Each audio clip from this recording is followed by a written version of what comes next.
something I heard in this session which you guys have been tweaking and messing with. Can we go to the vocals? Oh, the vocal. Yeah, the vocal section. Let's go. Let's go and take a listen to the vocals in this session because they are pretty damned amazing. Yeah, and I wanted to do a little tweakage to one or two of them anyway. You're allowed to. You ready, Kramer? Yeah.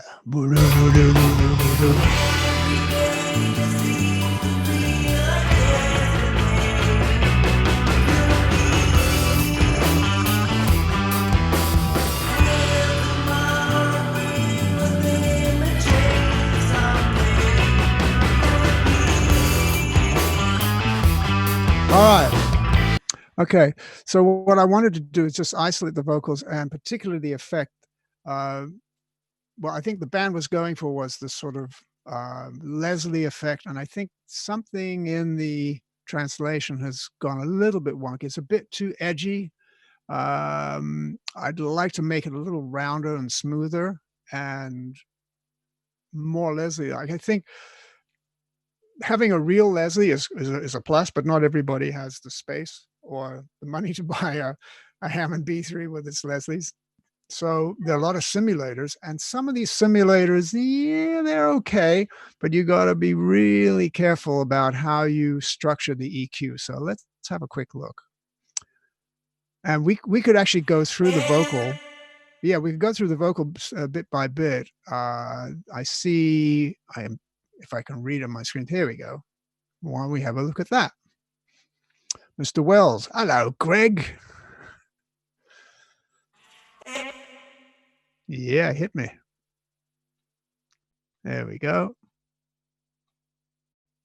Every day just seems to feel like yesterday to me.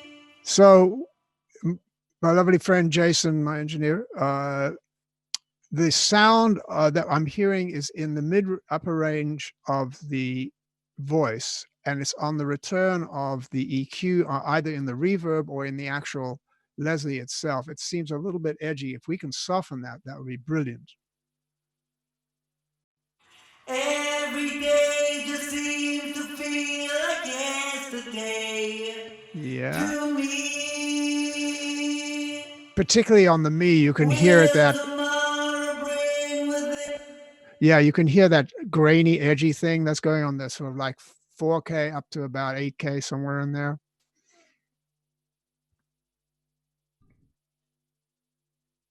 Aha, bringing out the heavy guns here. Oh, he's going to roll off at the 4/7. See, this is why they give him the big. See, the thing I love about a really good assistant. Yeah, he's right there. He's listening. Exactly. Hit play now. Let's see what we got. Every day just seems to feel like yesterday to me. Yeah. Yeah. You can hear when he goes to bypass, it's. I would actually back that up just a tad more, yeah, about another dB or so, and then put it into the track and let's see what we got. Every day just Yep, even more. Every day just seems to feel like yesterday to me. That's just about where I would have it. So put the track in and see what we got.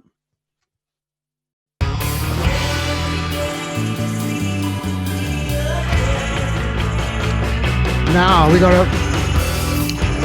gotta push the vocal up in the track, obviously, because that's not as present as it was. So now we have to lift it, raise either the vocal bus.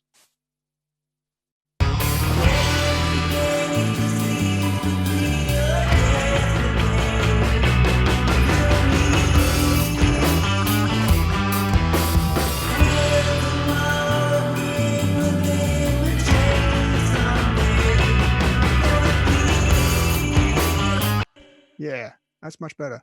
So I have a question, Eddie, from a guy called Kaya. I hope I got your name right. how do you decide what levels to keep the vocals, and what do you do so that the vocals don't get buried in the mix? I thought I'd bring that question up solely because you were just talking about raising the vocals after you'd tweaked the EQ. Well, this there's so many stories about the wars between the producer and the engineer and the artist. Hendrix was notorious for saying, "Man, turn my voice down, guy. I hate my voice." And he would fight Chaz Chandler, and then he would fight me at the end. When Chaz left the project, and it was just Jimmy and I. He hated the sound of his voice, and there are many artists who feel that way. "Oh, bury it, man, bury it." Jagger feels like he wants to suck his voice back into the track as well for some God knows reason. But anyway, there's a very fine line where you can distinguish the lyric in the way it fits into the track, where it's just there.